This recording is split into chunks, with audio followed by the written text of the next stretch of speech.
One of the main things that I would never feed my dogs would be products that are surrounded with soy. Okay, soy heavy foods like say tofu, for example.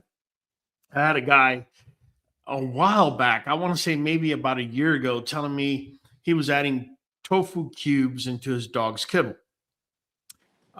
Soy milk, soy protein, soy based meat substitutes, soy heavy kibbles. Now, look, I'm not against vegetarians, man. I get you and I respect your approach to everything, but don't try to make a carnivore into a vegetarian by feeding it, soy based meat substitutes and tofu. That's not what it is, right? It's like I've said before, it's like feeding steak to a parakeet. It's not meant for that. Their pancreas really can't handle that level of vegetation, consistent level of Well, vegetation. here's the one thing that's going to surprise many people that are watching us, Mike. Um, so soy it doesn't have the highest amounts of, but it has amounts of plant estrogen-like compounds. Estrogen-like compounds. So that would be a disruptor then. It becomes a disruptor. Yeah. It could either work for you or against you. I'm not going to get into the dosages and amounts and all that. That's way too deep. Just know that if you're feeding your dog kibble or soy itself directly into their food, there is plant estrogen-like compounds that can and over time will interfere with your female's reproductive cycle, with her ability to maintain a pregnancy. I mean, these are things that are pretty important. But even if you're not a breeder, let's say you're just a dog owner and you love your dogs. Well, I will let you know too much of estrogen, and I'm not saying that, coming from soy, because soy is estrogen-like, but too much estrogen, I know for a fact, that leads to tumors in many cases. And I don't know about these estrogen-like plant compounds, but just the mere fact that it's an interrupter, and it could either mimic or simulate or make the body think there's too much or too little going around. It wouldn't be something I want to mess around with. So soy like products, and a lot of times they're going to call it premium dog food, right? Premium dog food. Let me tell you guys are well aware I'm against kibble. But what is starting to irk, I don't know if maybe I've just gone too far along, but I'm at that point right now where when I hear the marketing BS that's being injected into dog food, the way the bag's being painted, that word premium, it's just, I don't know if it's a knee-jerk reaction or what, but it's starting to piss me off. It really is, because there's nothing premium about putting these products that we're going to be talking about into dog food. One of the things we're going to be talking about later on, and I'm just going to give you a small little caveat. One of the reasons that salmon is becoming cheaper, and you're seeing it where they're adding it into dog food, is because salmon is starting to become farmed. We're not starting, it's been farmed now for a while, but now it's at that point where it's not just sustainable. They're actually raising their game to where they can make enough to where even dog food is getting it. And we're going to be getting into that here a little bit later. The other thing I do want to hit on that you should not be feeding your dogs is processed meats. First of all, I feel it's a complete misnomer. Because it's called processed meats, but is sausage really a meat? Or is it just a gut that's filled with everything, spices and everything that's just left over? We're talking about from skin to lips to whatever. My point, can you really refer to that to a sausage as meat? Now, the thing about processed foods, Now, I want you to think in your mind hot dogs, ham, bologna, deli turkey, pepperoni in particular. If you order pizza and it's got pepperoni, don't give that to your dog, man. Main culprits, you already know this stuff is high in salt. It's got to be tasty. It's also high in nitrates. Okay, nitrates accumulate in the dog's body over a long period of time and could cause all sorts of issues, including anything that's smoke flavored, the preservatives that are put into that. Think about it. Wolves for millions of years have evolved and they've been eating nothing but fresh food. I want to think. I imagine every now and then they'll scavenge only because, nature and whatnot, but it's not all the time. My point is preservatives, fillers. These are not things that is intrinsic in the makeup of a dog. This is something that's made up by humans and it ends up in your dog. So why daily feeding of this can become a problem? It can because it looks like meat, right? But behaves like salty junk food. Really, it gives you the feeling that you're biting into meat. I can tell you, my dogs, I have given hot dogs in the past. They go bonkers over it, right? It gives them that feeling like it's meat, but it's really not meat. It's junk food. It can contribute to inflammation, right? So it's going to have it's not going to have so much omega-6. It's going to have other things. But even if it did have omega-6, that's only going to contribute to inflammation in the high amounts. It's going to contribute to weight gain, upset stomach or gut. It's also going to contribute to poor skin health. It's a bad fit for dogs with yeast, itchy kidney concern. Is a bad fit for dogs that have yeast, that are itchy, and also bring about kidney concerns because of the high salt amount. Also, heart issues. Think about it. And I learned this when I was going to school to be a nurse. Wherever salt goes, water will follow. And this has to do with laws of basically distribution. And water will always go from higher concentration, meaning completely pure, to lesser concentration, meaning if you add a pinch of salt to this glass of water and this glass of water here is completely pure, this is higher concentration than this. Therefore, if you put a permeable membrane in between the two and you were to put them together, the water here, the water level is going to level off because it's going to go from higher concentration to lower concentration. When that happens, the water inside of, say, the bloodstream starts now. I take it back. The blood within the muscles basically starts going into the bloodstream, which now increases the pressures that the heart has to overcome with each pump. And that's how you have heart issues. Pancreatitis issue, mainly because of fat. Okay, the higher amounts of fat, you're going to have higher possibilities of pancreatitis in dogs. Yeah, there you go. Kyle just added hot dogs so you can see it. Yeah, let me show this little quick picture of processed meats, right? It's not toxic, right? But you get sodium, nitrates, nitrites, smoke flavor, preservatives, fillers, high fat. Looks like meat, behaves like salty, processed junk food. And so, it doesn't take a genius to figure out that that's something you don't want to be giving your dogs. The other thing I want to hit you guys with tonight, as far as not feeding your dogs, is going to be greasy table scraps. And I think at one point or another, we are all culpable, right? Over this. But the bottom line is the excess fat. I was just talking about the amount of stress it puts on the dog's pancreatitis.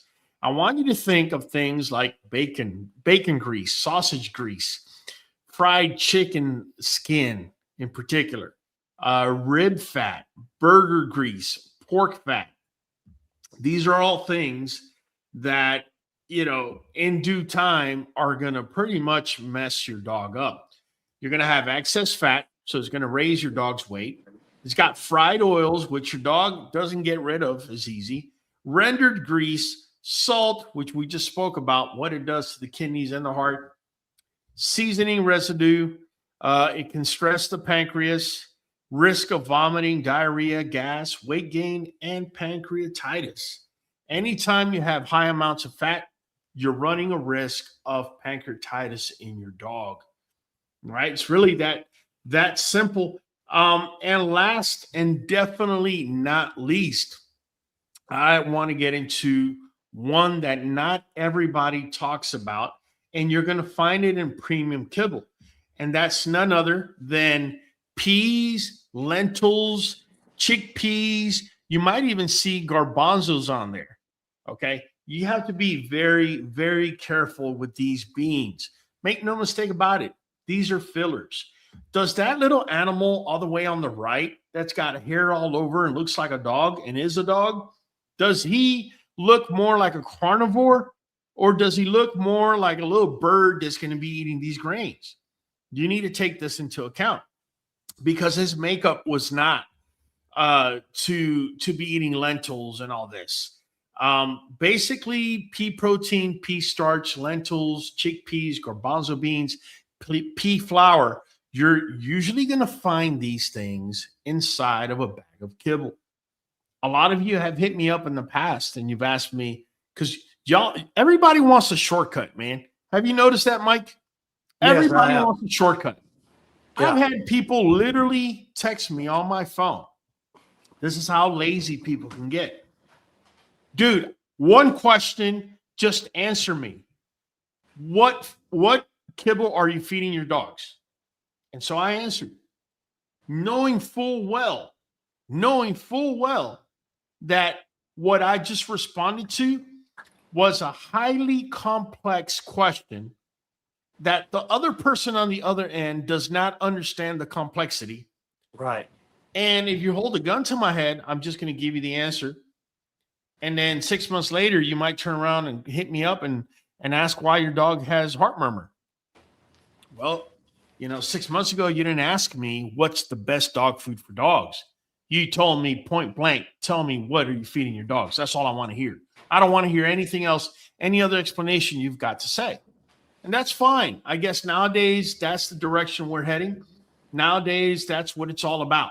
6 seconds, let me know what it is and get out my way. I got it. It doesn't work that way. Even if you wanted it to, it just doesn't work that way. So why am I saying all this? I'm saying all this because the main culprits in these ingredients, pea protein, pea starch, lentils, chickpeas, garbanzo beans, pea flour, is called lectins and also phytic acid, pea protein concentrate, starch load, and anti-nutrients. Does any of that sound yummy to you? No, and it's really, you were talking about the marketing and things that get you fired up. Yeah. It's this stuff right here that gets me fired up. That I don't understand how that could be allowed in any dog food that's on the shelf. I don't understand. Not only allowed, Mike, it's become a standard, because here in America, and let me tell you guys know I'm all about the U.S. Not only am I a veteran, but I am just so grateful in every way for this country. But I was asked recently, because, a lot of people hate China. And don't get me wrong, I know they're our rival, and I'm not a China fan. But somebody asked me what I thought the main difference between China and the U.S. was. Guys, follow me on this. Trust me, it's not about politics. I was asked, what's the difference between the U.S. and China? In the U.S., right, money, capital is the one that legislates. In China, the government legislates before capital. And I'm not saying that they're better than we are or we're better than them. All I'm saying is that when you see this in dog food, this is capital and money dictating what's going to be allowed in your dog food, period. Bottom line. That's what it is. It comes down to that, right? So what does this stuff do? If you're feeding this, first of all, like I said, this is the premium food trap. Many expensive dog foods use legumes to boost protein numbers without giving the same value as animal protein. This can contribute to gas, bloating, stool issues, mineral interference, poor muscle support, and of course, here's the kicker, DCM. They found a link between this and dilated cardiomyopathy, meaning the heart becomes overstretched, bigger. And this was, I believe, 2019 or 2020.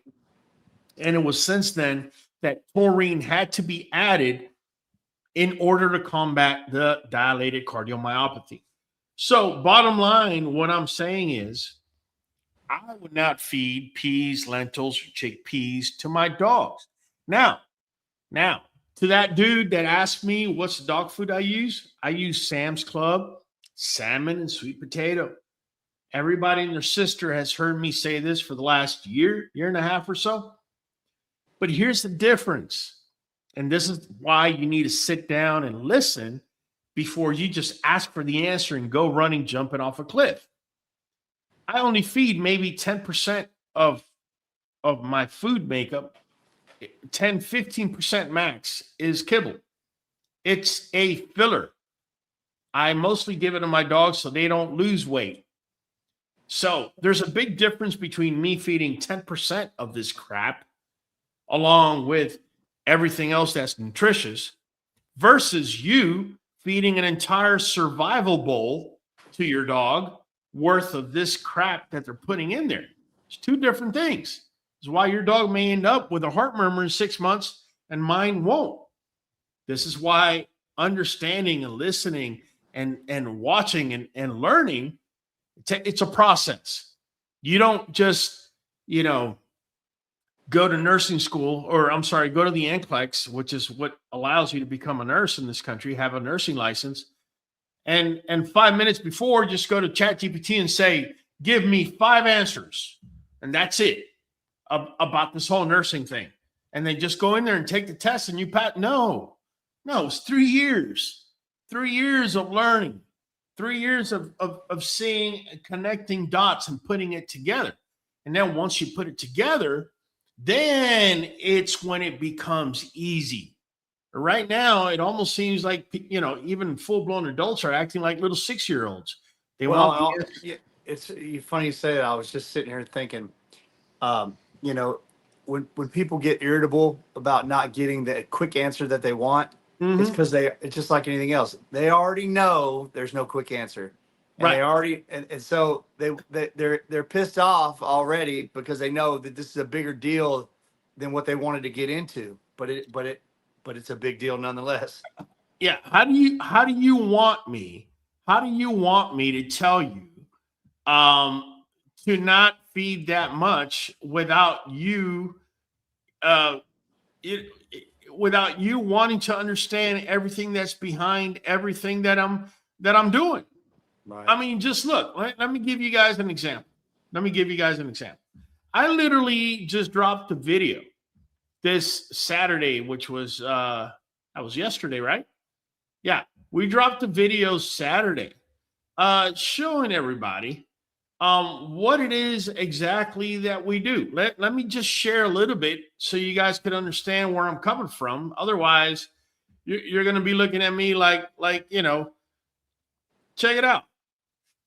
Oh, I don't have the volume on. Here we go. To use an Instapot like I'm using or a crock pot. You could literally just use a pot that you could put on top of your burners. This video is literally a play-by-play. Go ahead and get some cilantro. All right, we're going to throw it on there. Now, cilantro is really good for dogs. It actually has a way to chelate or basically bind to metals inside of the dog's body. I'll be putting some of that information on the screen. We're going to be chopping it up, and then we're going to be throwing it into the pot. So my point, my point is, how do you want me to tell you that cilantro binds to metals, heavy metals in the dog's body, if you just want me to give you a one-word answer. I can't. I can't. And I know that you guys are used to all this, give you the quick and easy and all this and that. But the honest truth is, some things you have to sit and learn. And if you don't sit and learn them, you're just not going to pick up on them, right? I had my pops down the road with these bird dogs, and he was having an issue in his program with fertility. He kept having dogs with funny heat cycles and dogs, not getting pregnant like they're supposed to be, having really small litters, and that wasn't always the case. And so he started to reverse engineer it and figure out, well, why is this happening all of a sudden? It's been going on for the last 8 months. And he's like, well, about 9 months ago, I started a different kibble. I was buying it by the pallet, started getting a better deal. So what was it in the kibble that changed? And I forget the story now. It may have been that it was the same kibble and a different company bought it and changed it a little bit, or if it was a different price or what it was. But the culprit was chicken byproducts. And do it, man. Omega-6. He got away from the chicken byproducts, and it changed everything again. And he was just blown away by how much just chicken byproducts affected the fertility of the females in his program. It's like right now, I bet you anything, there's somebody having issues with their dog getting pregnant, just sat through your story of what you just said, and I'm pretty sure a light just went off. And unless you hear that, you're just not going to figure it out. Yeah, they're turning their dog food bag around right now looking for chicken byproduct on there. And they will after the show. And if it's in there, it's a problem. Believe that. If it's in there, it's a major problem. Just like also, if you see farmed fish, and we're going to get into this, and also high mercury in fish, right? So let me throw it out there. Farmed salmon, cheap farmed fish like tilapia, tuna, swordfish, king mackerel, shark. Think about it. Sharks are nothing more than the garbage disposal of the sea. Marlin, tilefish, large predator fish. Even cod too. Yeah, they're high in mercury, which is a metal that accumulates over time in your dog, right? And mercury, there's accumulation in long-living predator fish. Barracuda, swordfish, very possible for heavy metals. Like I said, pollutants depend on the source. Poor omega-3 balance in some farmed fish. Now, I had Kyle, do me a favor. Can you look up that one picture I told you to bring up on the salmon? I want people to see something that I just learned here recently. So you see them little white lines. Can you put it in the little white lines I'm talking about, Kyle? Because I think your cursor comes on. Mine doesn't. There you go. Them little white lines right there. Right? Right. That's how you know you're dealing with a farmed salmon. Them little white lines are full of fat and omega-6 type of fat, which we already know causes inflammation. And the reason for that is because farmed fish, hold on a second, I had to take it down. And the reason for that is because farmed fish, like salmon, do not swim as much as they would in the open ocean. Bottom line, there's just no way it can. I don't care if you have it going around in a circle. It's just not the same thing. Survival versus in captivity is two different things. He's showing you what it looks like when there's salmon fishing, salmon farm fishing. I'm sorry, salmon farming. That's what it's called, salmon farming. So back to our list. We're looking at salmon. We're looking at definitely tilapia. You want to stay away from that, especially the kind that's being brought from abroad.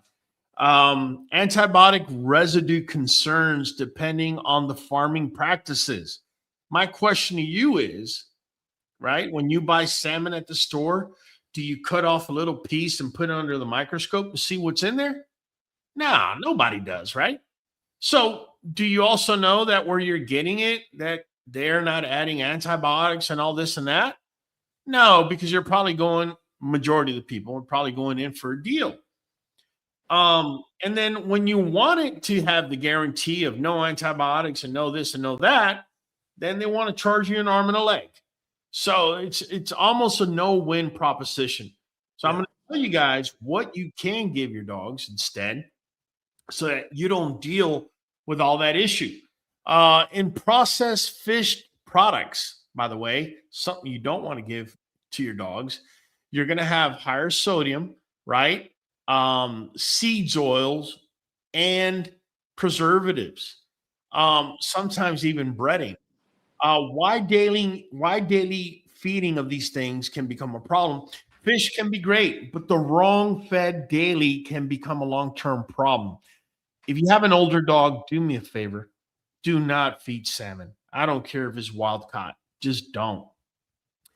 They're older and they're getting into that stage of their life where, they don't want to be bothered and whatnot.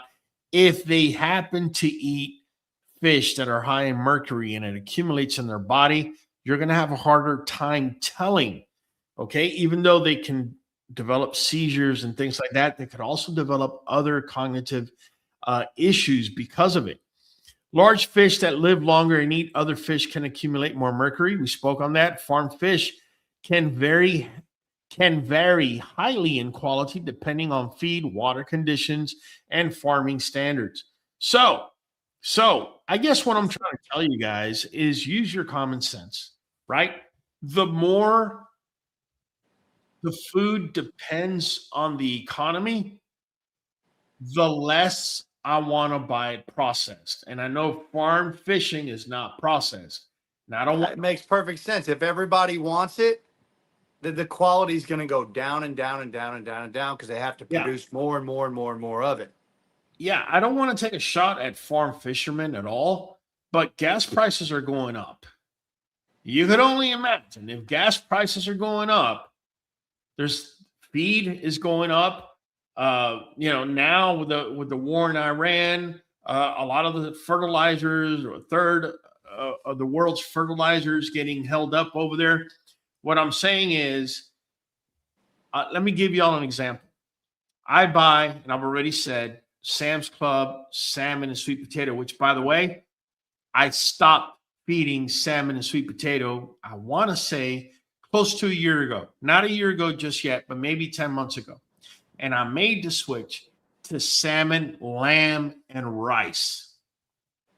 Why'd you do that, Raul?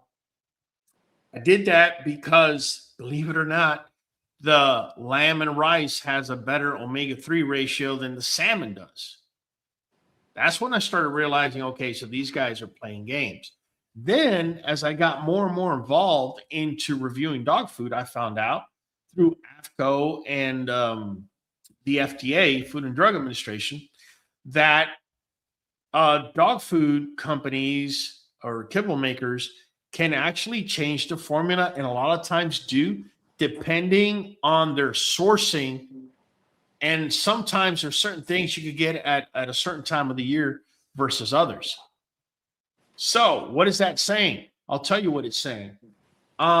This past week, I had to go to Sam's, not to buy dog food, but I pass by there every time just to see. I noticed the price of dog food has not changed, remained static. $38.99 for a bag of lamb and rice. Hasn't changed. Price of gas keeps going up, but lamb and rice doesn't change. What does that tell me? It tells me those ingredients in there, they have to be sourced from either a lesser or less controlled environment, period. There's got to be a way that they got to make up that price. No one in today's economy, with the gas prices going up, is going to keep prices still or even bring them down. If you see that happen, in my opinion, run the opposite direction. It doesn't make financial sense, right? So Let me go back to my little spiel over here. The better option, and so I bought two little props here with me today. Better option is always going to be sardines. Sardines, they don't live to one. But not only that, you want to make sure it's sardines in water, right? Are all sardines the same? No, they are not. So remember how I've spoken to you guys in the past, how I keep telling you that I evolve. We're constantly making better choices. So my local Walmart sells this, but guess what? You notice something in this one that the other one doesn't, Mike? It says chicken of the sea. Right under that. It says in water. Above that. Wild caught. You see the difference? This one can't say wild caught, right? But this one does. Yeah. So this is what my dogs are eating right here. It's a difference of 12 cents. I know for these companies, because they're making millions of these, 12 cents is huge. For me, I don't care if it costs me a little bit more. I'm definitely giving this to my dogs. Yeah. Why? Because I don't know what they're feeding to this, especially now that gas prices are up, right? So there you go. Chicken of the sea, wild caught sardines. And where are you getting those at? Walmart. Doesn't have to be this brand. I could care less. But the fact that it's saying wild caught trumps this other one that I've been buying every day of the week. Bottom line. 100%. Keep this in mind. They did a study, and I can't tell you off the top of my head who did it. But what they found was that fish that are farmed have lower omega-3 and higher omega-6 composition. Is that a surprise? Not at all. Because the one that you're farming, you got to feed. Right. And whatever you feed is not going to be as good. Just like the shit diet's affecting the dogs, the shit diet's affecting the fish. Basically. Yeah. Basically. Yeah. And it's affecting us. And I started eating sardines myself. It's a good source of protein, good source of omega. It is. I'm not going to lie, man. I have a hard time eating it, but it's definitely healthier for you and for your dogs. The other ones are anchovies, herring. Herring is a really good one. Wild caught salmon, only in moderation, and quality fish oil made for dogs. Okay, it's really important. So essentially, that's the spiel. Don't go after shark. Don't go after barracuda. Don't go after tuna to feed your dogs.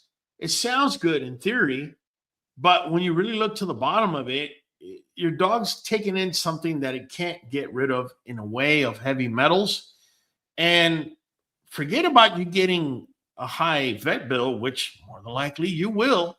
But more importantly, the quality of life for your dog. What are you doing? Right? Which is another reason why I keep telling you guys about NuVet and NuJoint DS. Now, we just spoke about omega-3s and omega-6. A lot of people get confused with this because it says NuJoint. And so, this is just for joints. No, it's not just for joints. Look at the ingredient list. Let us zoom in here for a second. Hopefully it does. There you go. Okay, look at the ingredient. Glucosamine sulfate, chondroitin sulfate, MSM, vitamin C. This is highly an anti-inflammatory supplement that you're giving to your dog. When you take an aspirin, Mike, when you have a headache, but say the day before you were hammering and you hammered your thumb mistakenly, and your thumb is pulsating, but you're taking the aspirin for the headache.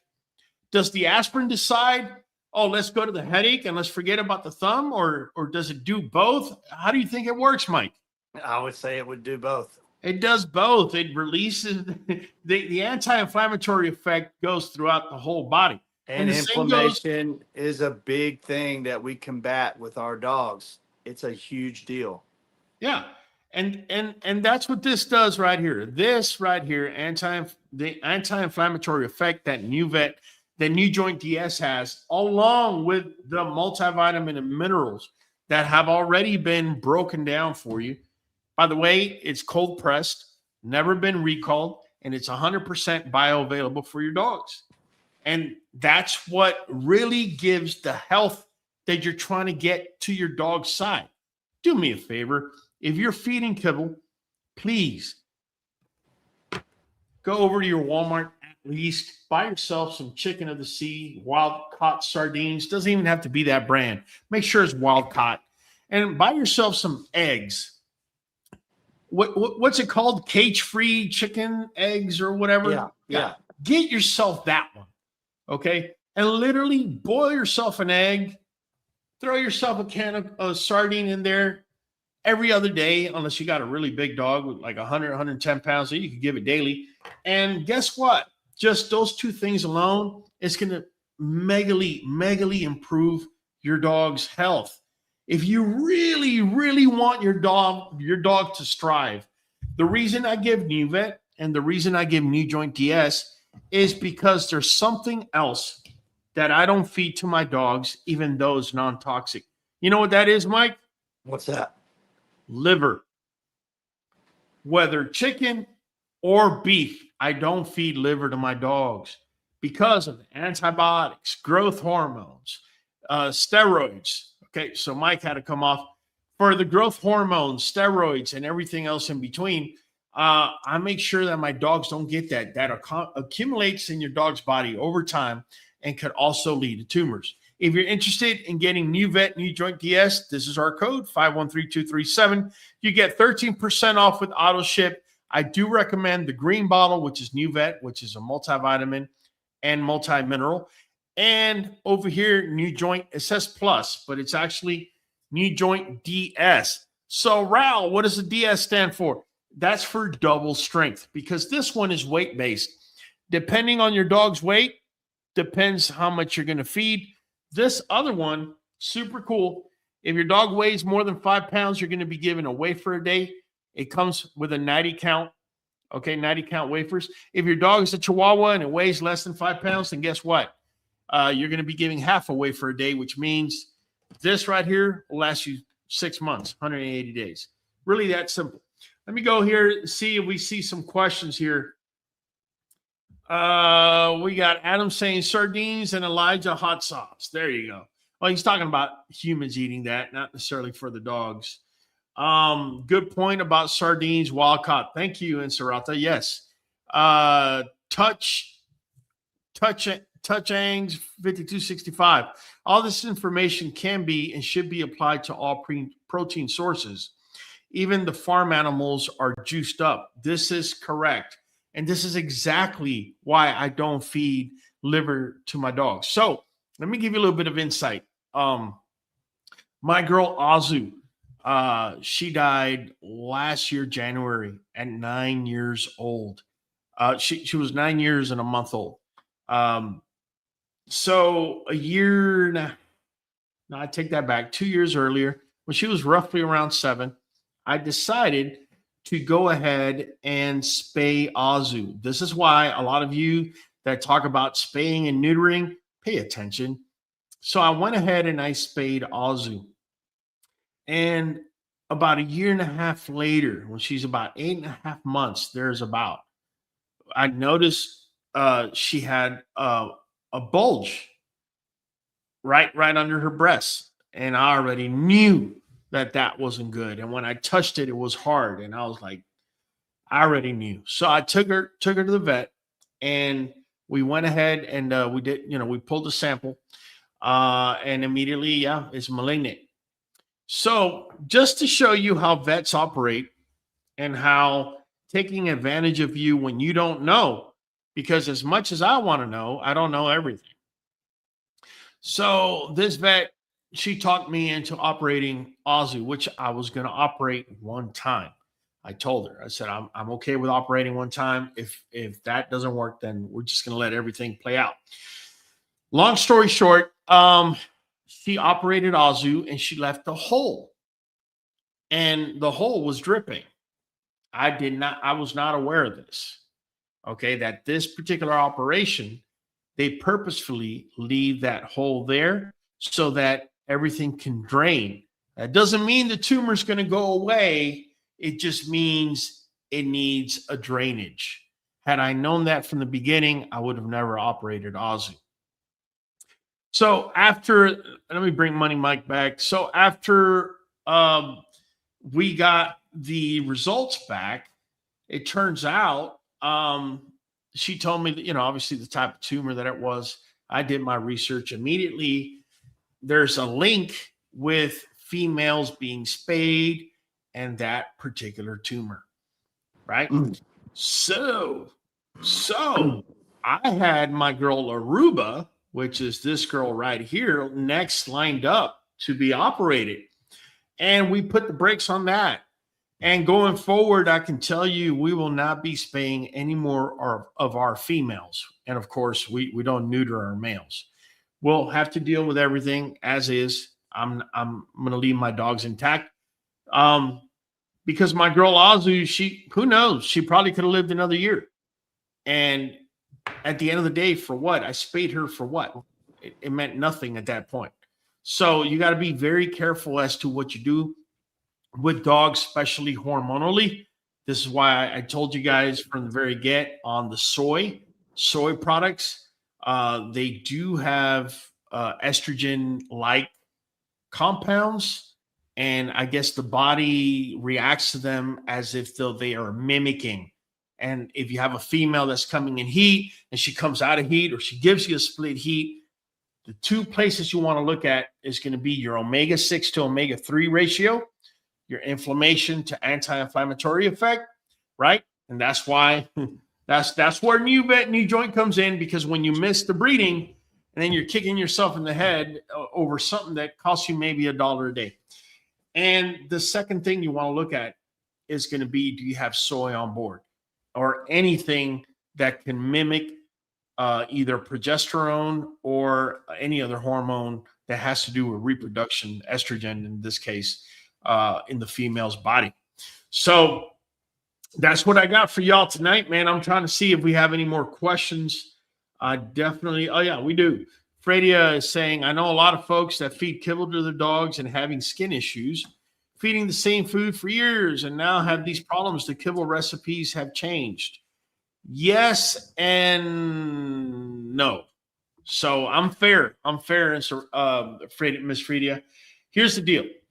One thing is the kibble might have changed the formula, and now the dog is showing something. Or the dog's immune system just crashed on you, and the food hasn't changed, but the food was maybe the culprit that led to the crash of the dog's immune system. And once the dog's immune system is gone or you're messing with it, it's really hard to bring it back. It really is, because let me explain to you what happens. You get a bag of kibble. That bag of kibble is cooked. A lot of the ingredients are degenerated, basically. The vitamin C that you got in there is no longer as much or as quantified or as quality enough as it was before going in the bag. So what ends up happening is the dog's body has to borrow from Peter to pay Paul. So when I went to school to become a nurse, I understood that when a person is not eating correctly or is nutritionally deficient, the body is going to preserve its vital core, meaning heart, brain, lungs, liver, spleen, kidneys, pancreas. They're going to be first in line for whatever scraps of vitamins that make it through the protruding process or cooking process for kibble that's in the bag.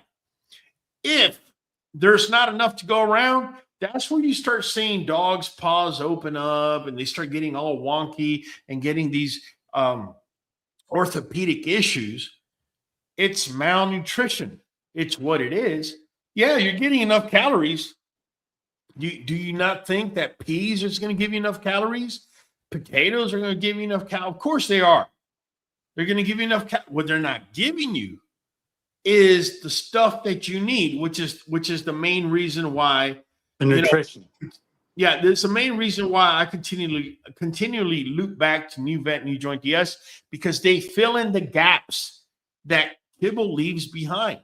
If you're only feeding kibble, guys, I'm letting you know right now, your dog is on survival mode. He's not striving, he or she. And if you're putting your dog in the ring and they're only eating kibble, you're really shooting yourself in the gut. You really are. Because the dog is not striving. It's just surviving. We have Greg Locke saying one of the ingredients in Nuvet is chicken liver. Yes, it's actually for chicken liver flavor, I believe. Let me see. Yeah, flavored with real chicken liver. This is correct. But also keep in mind that everything that you're seeing in here is going through a lab. It's not the same as you just getting the little chicken livers you're getting over here at Walmart, where you pay $2 for a pint of chicken livers. It's not the same thing. Plus, the sourcing that they're getting it from is not the same either. So no, in fact, I've had people tell me that they had dogs, or that they thought that their dogs had chicken allergies, and mistakenly gave them supposedly to them, they mistakenly gave them Nuvet NuJoint DS, and that the dog never broke out. And that's just more of a clue that the sourcing is not the same. But not only that, if you're feeding kibble to your dog that has chicken, or is supposed to be chicken in there, chicken based, and you're seeing it as one of the first ingredients, that is chicken that is processed. That's not just regular old chicken. It's two different animals. 9 times out of 10, when you hit me up and I tell you, what are you feeding? I'm feeding the chicken kibble. Okay, get them off of chicken kibble. Go get yourself a bag of chicken quarters, but he's allergic to chicken. No, that bag of chicken kibble versus that chicken we're about to give him, it's not the same thing. In your mind, it's registering the same, but it's not the same thing. Mm-hmm. Yeah, it's a real testament to the sourcing that they pull in. If you think about the fact, if my memory serves me correctly, they've been around over 30 years and haven't had one recall. That's right. That's a hell of a statement to make, especially in the dog supplement or dog food industry. To have something been around that long without one single recall, that means they care about the sourcing of these ingredients. They care about what's going into their product, and that speaks for it. It's made at human food grade level too. Also, Brew Bob over here wants to cut the line. So what kibble you said if you had to use it? Pedigree. Go ahead. Give your dog pedigree, buddy. It's just, you need to listen to the whole thing, bro. You're missing the whole point. If I'm to point you, if I were to just tell you right now, which it is what I'm feeding, is lamb and rice Sam's Club. But I feed it as a filler. I'm not feeding a survival bowl to my dog. In fact, there's days I don't even feed it to them. Don't have to, especially now in the summertime. I'm talking about in the wintertime, that I need to add weight to my dogs. That's when they're getting 10 to 15% of kibble as a filler. It's not the same. It's just not. Brian Hernandez, any store-bought dog treats you would recommend? 0. Unless the bag says, and I have seen it, by the way. I have seen, what is it? The dried chicken or dried duck dog treats. When you look at the ingredients, it says dehydrated duck. That's it. Then we're good. But if it says salt after that or anything else after that, I'd probably stay away from it. How can you tell your dog have chicken allergies, or if it's just yeast making them itchy? Well, TJ, take your dog off of kibble, buy yourself a bag of chicken quarters. Well, you're going to have to do the transition first. Otherwise, your dog's going to be pooping out like it was a sprinkler.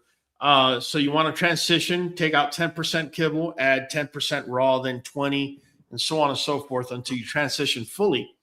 Once your dog is fully transitioned, by the way, you want to include kefir or some sort of probiotic to get the gut ready while you're doing the transition. If your dog is able to eat that raw chicken and start improving physically, then it was never a chicken allergy. It was a process. Would you allergy. recommend somebody take the skin off as well? Yeah, Especially in an allergy situation. I would. If you are feeding it with, I would first of all suggest feeding it with the skin from the get. If the dog hasn't improved after 4 or 5 days, even a little bit, then you want to remove the chicken skin. Why? Because all these steroids and growth hormones and all that crap they're putting in ends up in the liver and in the layer of fat, which is right under the skin. And so that might be causing it as well. And so the only way you're going to know is taking off the skin, feeding the chicken. If your dog, if 4 or 5 days go by and you're feeding nothing but skinless chicken with bone and all, and you're realizing that the dog's getting worse, then yeah, dog has a chicken allergy. Yeah.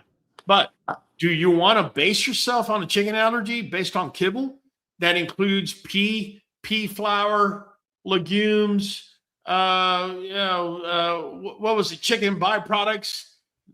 No, you really don't even know what you're getting. So no, we had a guy on Tuesday night last week that is a repo guy and a repo specialist, and he has dealt with you on a private level in the past on a dietary issue with his dog, and he was really? telling, yeah, Carlos Gant. So many people coming through, bro. I get it. I think I'm saying his last name correct, but anyway, he's out of Florida, and anyway, he was telling me that, about how to. He's like, man, you got the guy right there. We were talking about diet stuff, and he narrowed it down to figure out, like, get simple and go all the way back to the basics, just chicken. And then move forward from there and find out where the allergy's at and what your dog can actually eat, And I said, yeah. Honestly, bro, let me tell you, man. And I know it's going to sound weird, but really, it's not hard, man. It really isn't. The problem is that we've all had years and years of programming of dogs eat dog food and commercials with pedigree and this one and the other and the third, that when you tell somebody to feed whole food to their dogs, it's like, it's an immediate red flag. It's a shock to the system. It's like telling somebody that every single thing in the grocery store that's not on the outside aisle is trash. And then they're like, what? Like, people don't believe that either, but it is, You're absolutely right, man. One thing I want to share with everyone before we head on out of here tonight is going to be that we have set up over here at QBN a playlist, an amazing playlist that I strongly recommend you take a look at.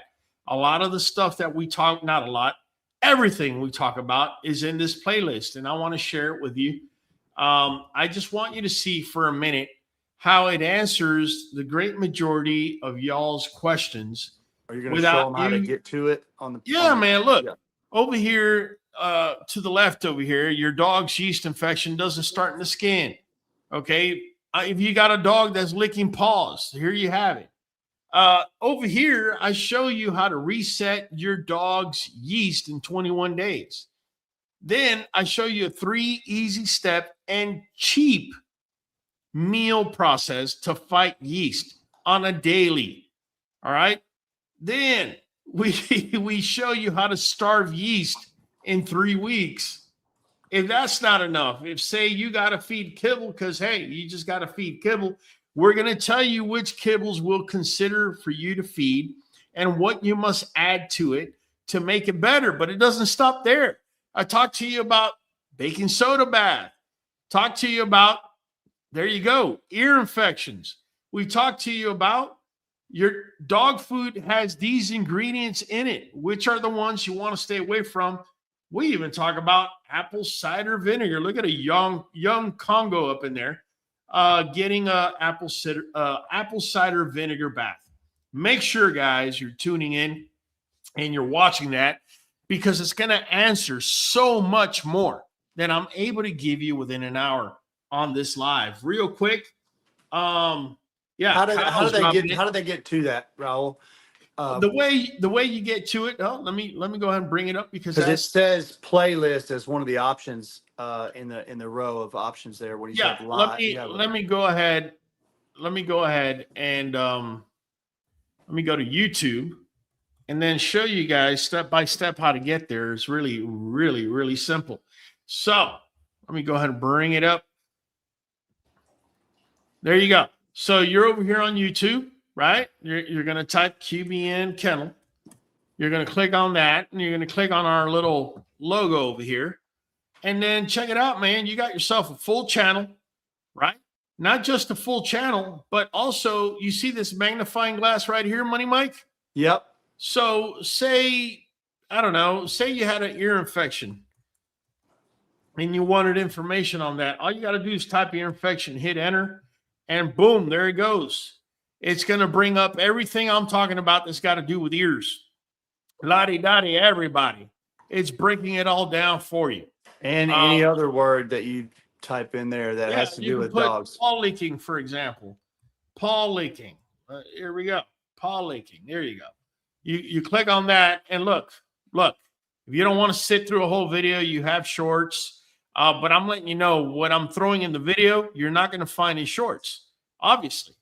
But so one of those options by the magnifying glass is playlist, is it not? No, it is not. So if they want to look at the different playlists, how do they do that? Yeah, the way you're going to do that, let me go back here. So this is our homepage.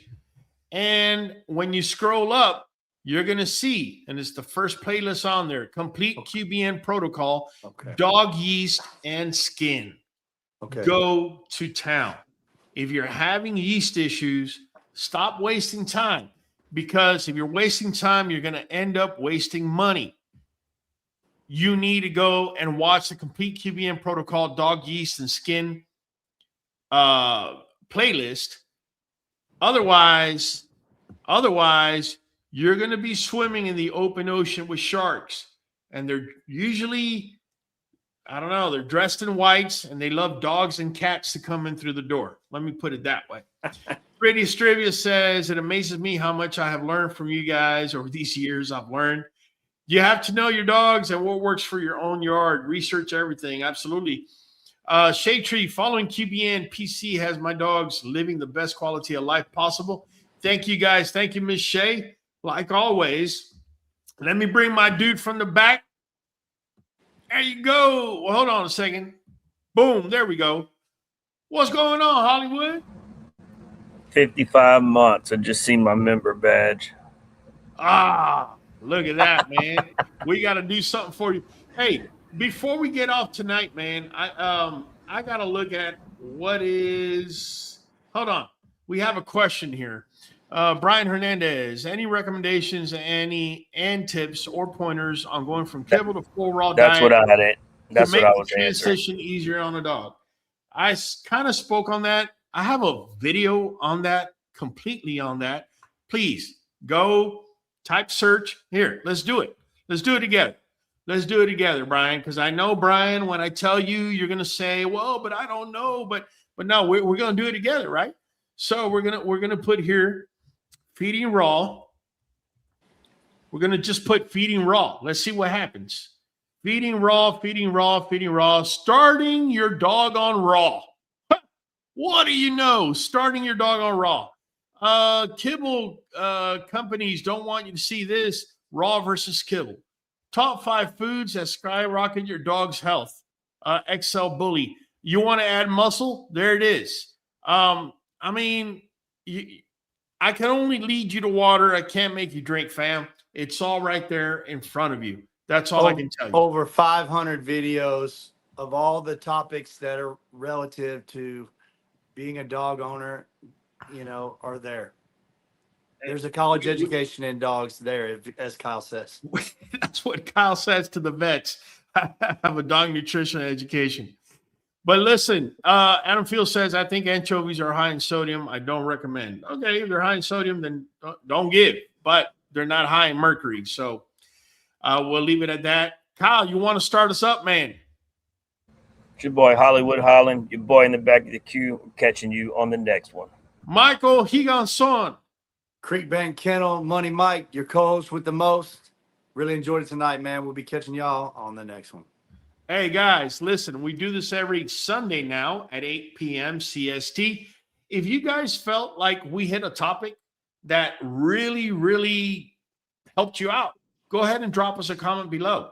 If you want us to hit on a topic of something that you're dealing with now, make sure to drop a comment below. Either way, it's been Raul from the queue. I'll be catching you on the next one. We are going for a whole hour, straight dog talk and the song. Jump on in and speculate. Show up on time, don't be weak and late. We are community, so don't hate.